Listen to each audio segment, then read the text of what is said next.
Welcome to the SwimSwam podcast. I'm your host, Coleman Hodges, and joining me today, we've got a very special guest. He's a two-time Olympian. He's a world champion, Pan-Pacific champion, both in open water and pool swimming, Jordan Wilimovsky. Jordan, how's it going, man? Not too bad. Thanks for having me.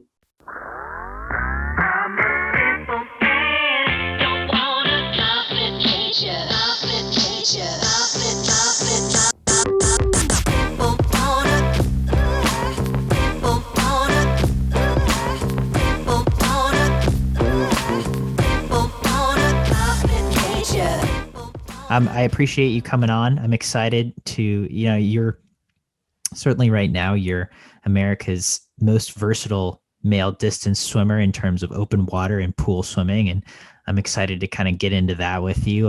But let's start kind of with the here and now. It's been 7 months of quarantine, maybe 8 at this point. It's been a long time. And tell me about your last 6 months. Have you been able to swim consistently for the most part? How has this affected your training and your prep for now 2021? Yeah. So was it in March when they started shutting everything down? I was fortunate to be able to swim for like a couple weeks down in Mission.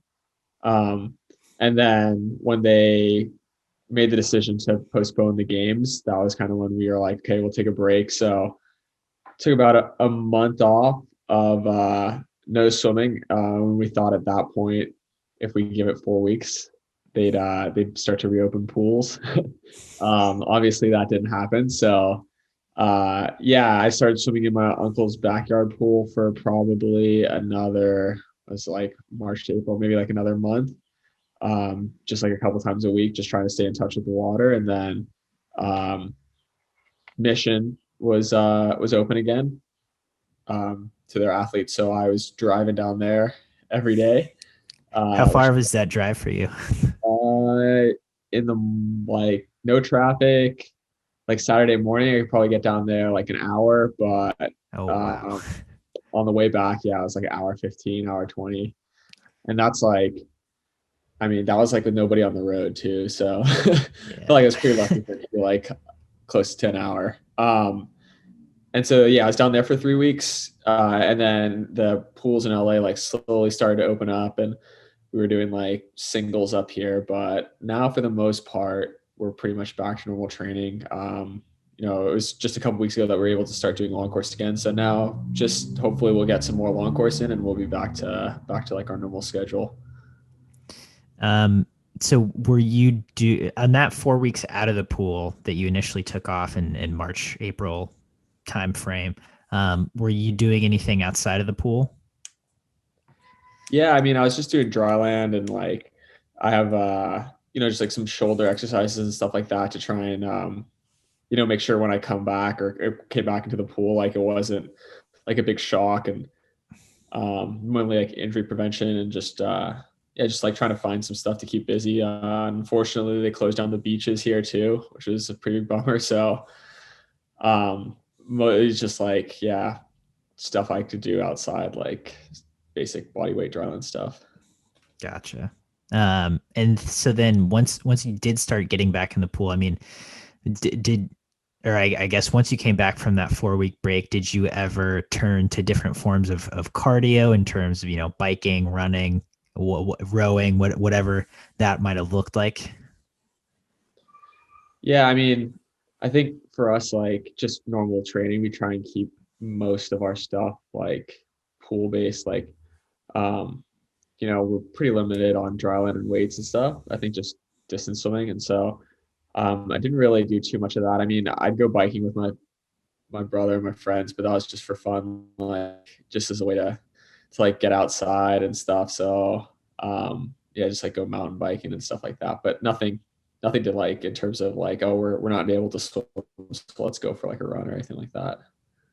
Okay. So you, pretty much this whole time you felt like you didn't feel like, oh, I'm missing a day of practice or, I can't get a pool at any point. And so like I need to run or bike to keep up my fitness or my distance prowess.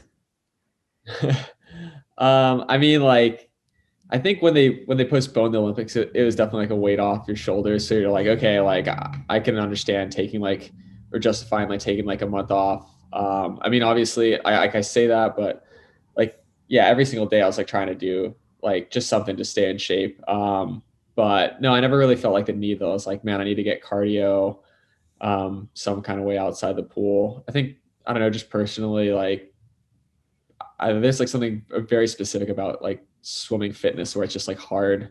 I feel like it's harder to achieve that by like doing something else, like running or biking. Like it definitely helps, but there's no replacement to just like getting in the pool and swimming a ton. So just waiting life, just like sitting waiting every single day, like texting my coach, like the pool's open, or the pool's open, like any idea when they're gonna open. Yeah, it's just kind of waiting. Yeah, I think that's interesting. That a lot of the people I've talked to have maybe they didn't have quite as much access to pools. Obviously, you were waiting as well, but running, biking, doing whatever, and I think that's interesting, especially for someone who is so distance oriented. Is like, no, I need to get in the pool. So how good did it feel when you could finally train at Mission or in the pools in LA? Yeah, I mean, it felt awesome to get back in the pool. Swimming wise, didn't feel good at all. But I was actually talking with another swimmer about this recently. Kind of just like I felt like I was pretty lucky to be able to just like swim in a backyard pool for I don't know 3 or 4 weeks and just kind of feel like I kept in contact with the water and for me like when we take our like 2 week break at the end of the season or anything like that, like I feel like that for me, like kind of getting the technique back and getting the feel for the water is the hardest part. And then getting the fitness back is just like a matter of like time. And so I feel like since I kind of kept my like feel for the water and was like able to swim like sort of laps and kind of do drills and skills and that kind of stuff, like it was just like, okay, now I just need a block of work to get back to like where I was. It wasn't like, oh, I like feel terrible in the water, anything like that. It's just like, man, I just need to devote 4 months, 6 months, whatever it's going to take to get the fitness back. Nice. I really like that perspective of looking at it. Tell me about those, backyard swims. How long was this pool? Were you on a tether? Or were you doing turns? You said drills and skills. Did that ever become monotonous to you? Yeah, for sure. I mean, so my uncle's got like a pretty nice backyard pool. It's like almost like 20 yards. Um, so yeah, it's like awesome to train there. Obviously, it's not like ideal for pace work and that kind of stuff, but in terms of backyard pool, I mean, it was great. So I was like able to swim laps ish, and I'd go there for like 4 or 5 times a week, try and stay in for like an hour. But yeah, it definitely kind of got monotonous, like when there wasn't really like a set you could do. And so yeah, I mean, I'd like try and swim like maybe 2000 or like what I felt like was 2000 and then maybe just do some stroke work, some fins, and then I'd get like a tether and kick, just try and keep the fitness up a little bit. And then when I had like a kickboard, I could just throw in like my AirPods and keep my head above the water and listen to music or whatever. So that made it go by a little quick. Nice. Uh, that seems like definitely a good compromise. And so in terms of keeping the feel and technique, are there certain drills that you find particularly helpful? I mean, if when you think of when I think of a distance swimmer, I don't necessarily think, oh, they're thinking a lot about technique, but from the way you speak about it, that is a really important component. And so when you're doing drill work, technique work like that, what are you focusing on? I think for me, like, yeah, I mean, you're absolutely right. Like, I guess distance swimming doesn't really prioritize like technique the way like someone who's swimming like a 50 or 100 might. So the biggest thing is just like swimming, like, keeping the feel for the water. I think I'm sure like after you've been out of the pool for a while and you swim again, you're just like, oh my God, like it feels like I forgot how to swim. This is crazy. Like, Mhm. so yeah, I mean, I think just like staying in contact with the water is definitely the biggest thing. And then I think for me, like specifically, like I'm always trying to improve my deep like distance per stroke. Like I don't have like a naturally great like stroke length or anything like that. So for me, I'm just like trying to do anything I can to kind of just like lengthen out my stroke. DPS drills, like underwater recovery, kind of just working on that kind of stuff. And so, when I get back into full training, or like my mindset was like, when I get back into full training, I won't be like starting from nothing. I'll be starting from like a little bit less than nothing. Yeah. What is your DPS usually for a 25-yard freestyle? Like during warm up and stuff like that, I'll try and do 10 strokes a lap. But then when I'm racing, it's probably closer to like 14.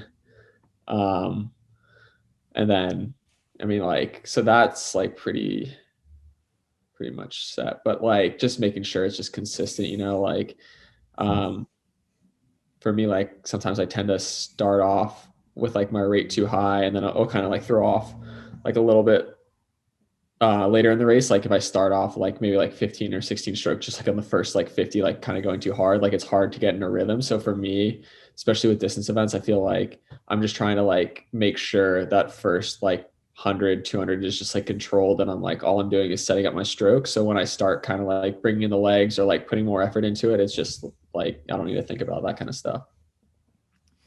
That's really again really interesting. It's so let's take a I'll digress a little. Let's take a 1500 long course freestyle for example. Do you know when you want to bring in your legs? Do you know how many strokes you want to take per 50? Like you were kind of just saying there. Yeah, I mean, you have like, yeah, you know how many strokes you want to take, kind of like what your race plan is. Obviously like that kind of changes. Like, um, you know, there's like an idea you have, and then obviously depending on how the race goes, you might want to like change that up a little bit. And it's always kind of just like for me, the last 500, I'm like, okay, like here's where I'm going to be like kicking all out. And then some races, you get to like the 1,000 mark and you're like starting to get a little gas, and you're like, maybe like 400 left, I'll start kicking all out. Like, and then maybe 300. I could definitely go 300. So, but yeah, you definitely have a plan, and like that's kind of what you train for, like when you're doing kick sets and stuff in the pool, like back and forth, you're thinking to yourself, like, okay, like I'm building up my legs so I can have legs the last 1,000 of the 10K, or the last 500 of the 1,500, or whatever it is. That's again something I don't normally think about if I consider, distance swimming. I'm thinking, oh, they're just cranking out yardage, but I don't think about the kicking aspect of it because for most of the race, there's not a huge kick. But when you say it, it totally makes sense. Last 3, 4, 500, last 1,000 of a 10K, it's like you need to have those legs. You kind of have to have some zip. What does a kick set look like for you, or what are you focusing on when you're doing those kinds of kick sets? Yeah, so typically we'll go two sessions a week where the main sets kick. One of them is like call it like longer kick, so that's like 400s, 300s, 200s, kind of like in big chunks. So main set will probably be like 2,000 or 2,500, kind of broken into that. And that's usually best average kind of stuff. And then our second kick set of the week is like shorter, faster kicks. So maybe more descents. It'll still be between like 1,500 and 2,000, just depending on the day. And that's like a lot of 50s fast kick, lots of hundreds fast kick kind of stuff. And so again, that second day of kick, kind of working more shorter stuff, more speed stuff. How important is it for you personally to get at least some kind of speed work in, be it swimming or kicking? Yeah, I mean, I think it's huge. Just like, well, first off, just like kind of switching it up, like you're doing 10 sessions a week, high volume, it's kind of like it's fun to do something different and work on some stuff that you're like not great at. And I just like the way people swim the 1,500 now, you have to be able to kind of bring it back fast. If you watch like the top guys at Worlds and the 1,500 and the 10K and the 800, like any of those events, they have pretty killer last 50s and hundreds and stuff like that. And they're not like throwing down 47, 48 long course hundreds free, but they're they're good swimmers. You know, if it's the 50 or the 1500, they're quick. So, um, you know, I think you got to be able to do it all. And um, yeah, I mean, it's fun to work on that kind of stuff. Um, so let's bring it back a little. So when you were able to kind of get back into normal training after, once your pool opened back up, um, like you said, you kind of still had the feel. It was just a matter of putting in the work. Where do you think you're at right now in terms of fitness or how much work you've put into that? Yeah, you know, I definitely think we had all things considered, a good block of training in the summer, and then the last couple weeks, getting some long course back, like good training the last couple weeks for sure. We have U.S. Open coming up in 2 weeks, so that would kind of just be like a benchmark to see like how fit we are. But you know, definitely like thinking not not going like going to be going best times in 2 weeks or anything like that. But yeah, feeling strong for like the start of the season and stuff for sure. When you're going to U.S. Open and the one in Irvine, I'm Yeah, yeah. guessing. And what events are you swimming there? Sign up for the 2, 4, 8, and 1500. Okay, nice. Yeah. Uh, and so with obviously, or I'm guessing there's never been a chunk like this where you took 4 weeks off and then had a long period where you're just kind of doing 2K a day and in a backyard pool. And then you finally, and then you're kind of all over and you finally get back into training. Did you notice things? Was it easier to get back into it than you might have expected, or have you noticed that things are going better than expected, or maybe worse than expected? How did that kind of line up with where you thought you would be? Yeah, I think like I mean, yeah, I think it's going well. Like my expectations just of how I'd be swimming were pretty low. So anything like above that, I was like pretty stoked. And then I mean, pretty much the whole summer, I was just like so excited to like be able to swim again. Like those first like couple weeks when I was driving down the mission, I just to be back in like a pool with like lane lines and flags and like a tree and everything, it was just like, oh my gosh, this feels so nice. So like, yeah, I was just like super stoked to be able to swim and yeah, it felt great. So I mean, I think like at that point I was just like, man, I don't care like how slow I'm going. It's just nice to be able to train again. And so yeah, I think so far it's going well and definitely seeing like some improvement and stuff like that. So yeah, looking forward to being able to race soon. Yeah, I think you see people in ISL racing already. We've got U.S. Open, and it's certainly as a fan, it's been a treat to have racing back, and I'm sure as a competitor, that's pretty nice too. Have you kept up with the ISL at all? I'll check in on the results every now and again, or like if one of my buddies texts me like, "Oh, did you see so and so swim?" Like I'll go in and check on the event. It's like a little weird just because I don't have a ton of experience racing short course meters, so like I don't really like they're like, "Oh wow, it's really fast." I'm like, yeah, that looks really fast," but I don't really like appreciate it as much as like I guess like it like what it deserves. So Yeah. but yeah, I mean, it's awesome to see people like that whole format's super cool. And yeah, like you said, it's just like a swimming fan. It's cool just to be like, okay, like people are actually racing again. Yeah, yeah, definitely. Do you think they should add the mile in? Would you do 1,500 skins? I mean, I think like obviously from a selfish perspective, like yeah, I think it'd be sweet if they had some distance events and stuff because give us distance swimmers an opportunity to race there. But like then again, like I do understand like the appeal of being able to race skins like 50s and having those kind of events just for like viewership on TV. It's a little hard to like sit through 15 minutes of swimming back and forth. So, I hope like one day they're able to incorporate the distance events, but at the same time, it's like I guess somewhat understandable. Yeah. Yeah. Uh, so, I mean, you mentioned viewers sitting through a 1,500. Let's kind of switch it to the mental aspect of distance swimming. For you sitting through a 1,500, for you racing through a 1,500. I mean, how much work do you do on the mental side of just kind of getting through like you said, a 15-minute race like that? So like mental side, like you mean in terms of like visualization or doing anything like that, or just like how are you preparing for it in the pool? Um, let's go with prep in the pool. Prep in the pool. How do you mentally get ready for a 1500?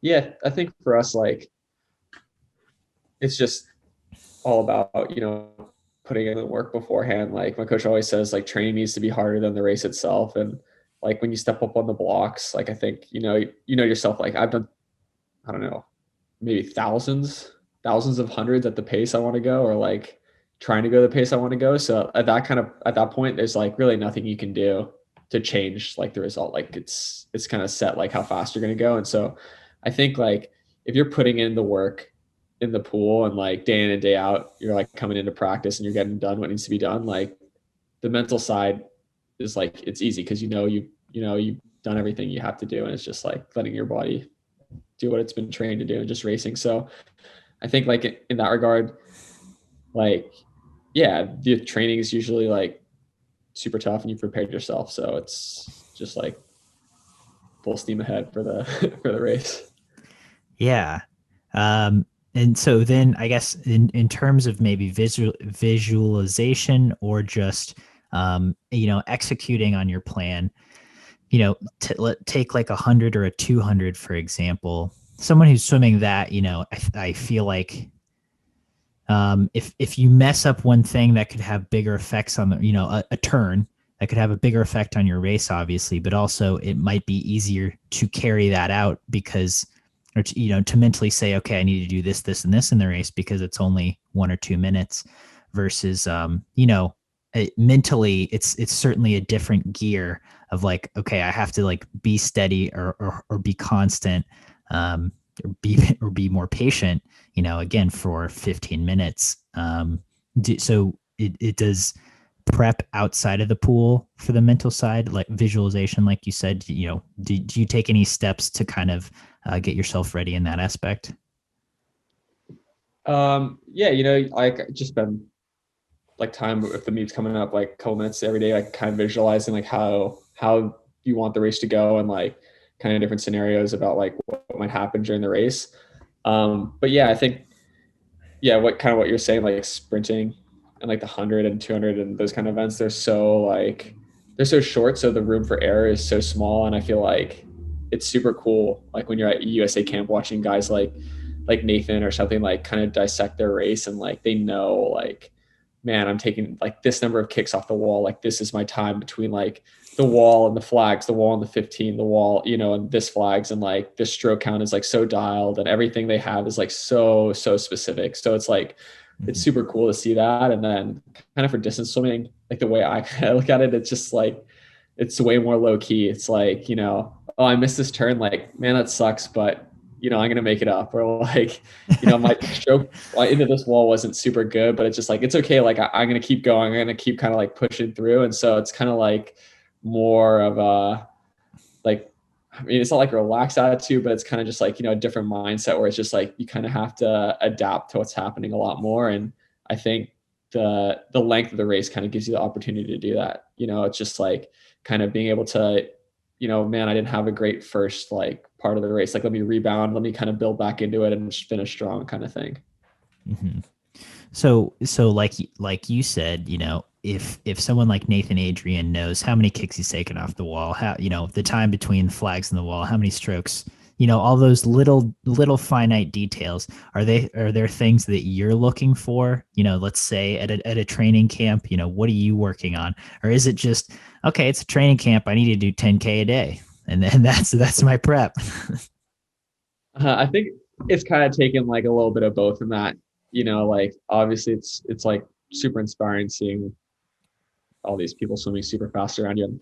And yeah, I mean, like you can definitely learn from people like him and be like, I'm gonna be like really specific on, my like number of kicks and stroke and that kind of stuff. But at the same time, you need to, yeah, like you said, you need to be getting in the work in the pool, like putting in the yards and stuff like that. So yeah, I mean, like I said, it's like something you look at and you take little bits of other people's training and being like, okay, like yeah, I should be focused on my stroke count and stuff too, but like that's just a smaller part for us as opposed to just, grinding it out. Has there ever been a situation where you got to train with someone who you really learned a lot from that you maybe didn't expect it or maybe did expect it, but that stood out to you that you know, at a camp or anywhere, you know, that you got to train with them and you took a lot away from that experience?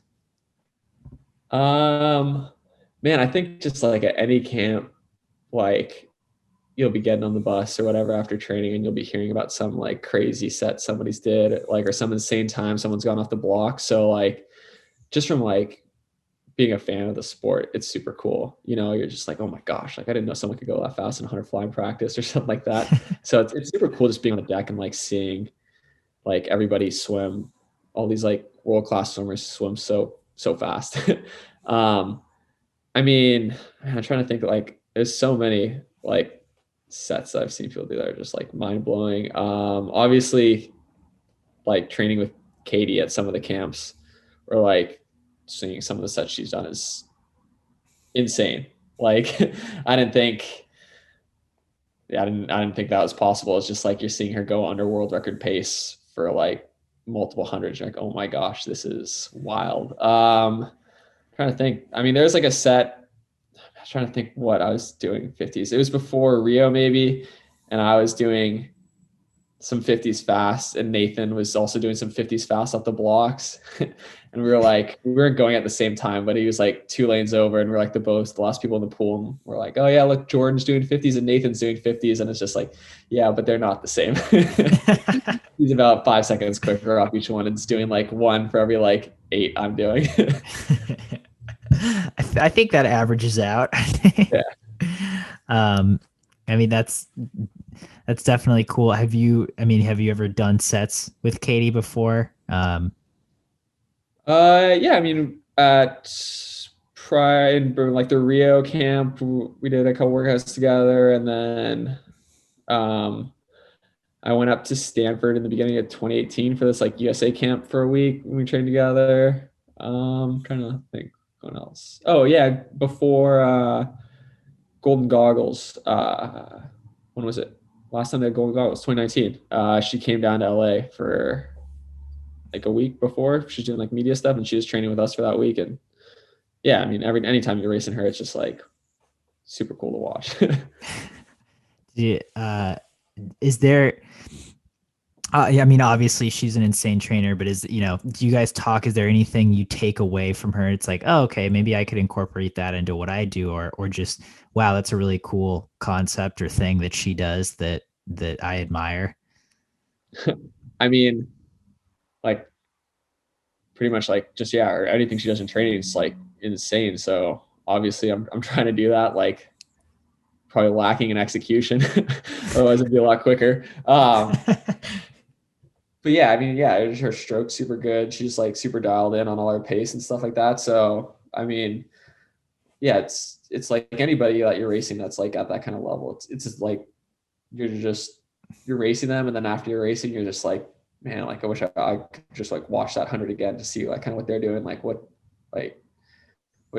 kind of stroke they're like, how they're swimming it, like where they're picking it up, kind of that kind of stuff, and just like how they approach workout. So yeah, I mean, anytime you get to race somebody like at that level is awesome. Yeah. Okay. So racing people at that level, you've been to an Olympic Games or going to a second one for open water. I'm going for in the pool. You're going to try to qualify for the team in the pool as well. I assume you've been to lots of world championships, Pan Pacific Games. You've been there, you've done that. What do you learn from going to these international meets? And I'll start with just being in Rio and competing in the 1500 in the open water. What do you take away from those experiences in racing fields like that? Um, yeah, obviously I think, watching the race again, there's like a lot from the like just the swimming side that you can take away, just like how they're swimming the race, they're like kind of stroke count, their pacing, like how if someone's going under like 1440 in the 1500, like what they need to be out in at the 5, what they need to be out in the 1000. And then I think just kind of that environment too. It's super cool to kind of see like how professional swimming is, like how, you know, like I'm trying to think of like a good way to describe it. Like just like how they like serious they take swimming. Like I don't know if that's a great word for it, but you know, like kind of when you go there, you're like, man, like I'm training every day. Like I think I'm doing a lot, and then you'll just see like how important people like prioritize nutrition, like stretching before and after each workout, kind of like all these little things that you really don't pay attention to, or at least I didn't really like think about. They're like trying to do all these things to try and get better. And it's pretty inspiring. And you kind of go back and you're like, man, I want to start doing that now. You know, like, man, they're like doing activation exercise before training. They're doing stretching after training. Like they're doing all these kind of warm-ups before dry land, before like after dry land. They're like getting film every practice. They're like watching everything they eat. They're like sleeping right. They're doing all this kind of stuff to try and make themselves better outside of just going in and working really hard in the pool. And that's definitely something like when I was there, I was like, whoa, like, you know, they're professional athletes kind of thing. You know, they're not just swimming for fun. And so, yeah, it's just something like I try to incorporate after seeing that for sure. Yeah. And do you have a race that stands out to you, that you're like, okay, I really nailed that race. I think I did really well on it, and maybe not necessarily even won it, but one race that you're like, okay, I hit that pretty much perfectly. Oh man. I mean, there might be like one or two races where I think I did that, and then I'll get out and my coach will be like, you need to work on this, like your turns suck kind of thing. I think, yeah, I'm trying to think of like one really good one. Probably in 2014 when I broke 15 minutes for the first time. I think previous to that, my best was like 15:15. Uh, like a couple weeks before we swam an in season at LA Invite. And so for me, like that race, I had like a huge time drop, and I think I swam that one like almost as well as I could have at the time, like for how fast I was going in training and stuff like that. So I think that was one race where I surprised myself, and I kind of paced it like how well I thought I could pace it and that kind of stuff. So that one was probably pretty good for me. I feel like as a someone who swims the mile, breaking 15 minutes is a pretty big barrier to break through. Had that been a goal of yours for quite a while at that point? At that point, like it kind of wasn't even on my radar. Like maybe my coach was thinking I could do it, but I didn't really think like, oh, like I have a shot of breaking 15 at this meet. So yeah, I was like really excited when I looked up and I saw that I'd gone under 15 minutes. But for sure, I mean that's like kind of like a barrier where it's just like, yeah, it's like something people judge you by, like, oh, if they go under 15 minutes or not. Um, and yeah, I think like it's definitely something just, you know, a minute per 100. It's something like very easy to kind of visualize. And like when you're doing pace and stuff, like, okay, like obviously you need to go under a minute every single time if you want to be under 15 minutes kind of thing. So yeah, it was super cool to break 15 minutes for the first time. Yeah. Uh, so you've obviously had success both in pool and open water. Um, in I think it's pretty fascinating that people do both, because there seems like a vast difference besides just like swimming a long way. But how do you find that balance of training wise? Do you think there's a balance of, okay, I'm focusing on pool, I'm focusing on open water? Do you think, they kind of complement each other? Yeah, I think for me, they definitely complement each other just because like in open water training or racing, excuse me, I feel like I don't have maybe like the background kind of endurance that some of those guys have, like those guys that are swimming 25K as well. But I have like a lot more like speed than a lot of them. Like I'll swim a 1500 or 800 or 400 faster than a lot of the field, which is cool because I think when I swim the 1500, it's kind of like the opposite. Like I'm not really out super fast, and like I'm my 400 and 800 might not be as fast as some of those guys, but I know I have kind of like the endurance to finish strong. So for me, it's fun because it's just like kind of play like a different role in each race. But yeah, I think for just training wise, like there are times where we focus more on open water versus like the 1500. But those are usually just like kind of blocks of training. So it's just like, man, 3 weeks we'll do more kind of aerobic work, like longer swimming. And that's like trying to build up a base for open water. And then we'll switch to doing like a lot more pace, like a lot more speed work, like even 400 pace stuff. And then that will, hopefully help out our 1500 a lot more. But I think like, you see people like just in the US, like Haley and Ashley, like they're super good at the 800 and 1500 and the 1500. Like, I think the way you got to kind of look at it, it's just like another swimming event. Like it's just the next longest one. Like you go 8, 15, 10K. Obviously there's like a big gap between the 15 and the 10K. And there's kind of like a lot of different factors you have to take into account for open water, but it's the same kind of thing. Like, you just be good at swimming and you get at the 1500, you get at the 10K. Yeah, that makes sense, and obviously, certainly, the three of you seem like you have found a good balance with that 1500, 10K, 800. So, we've got 2.5 minutes left. This is kind of a big question, but if you have a shorter answer, just what do you like about distance swimming? What obviously everyone talks about, I want to be a sprinter, or sprinting sounds great because it's short, it's fun. What do you enjoy about swimming long distance? Yeah, I think I like that it's it's challenging. It's not something you can just kind of like rock up to the pool and get away with, like swimming a one-off kind of thing. Like you have to put in a lot of time and work to be good at it. And I was never able to do the 50 free, so yeah, it was like 1500. Let's do it.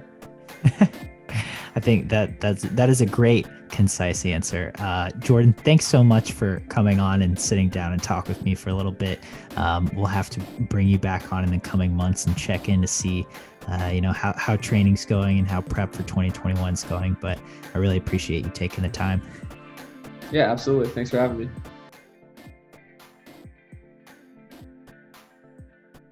You've been listening to the SwimSwam podcast. Stay tuned for new episodes every week. You can take SwimSwam podcast on the go by subscribing on your favorite podcast platform. Look for links in the description below, and be sure to subscribe to our YouTube channel for more videos as well.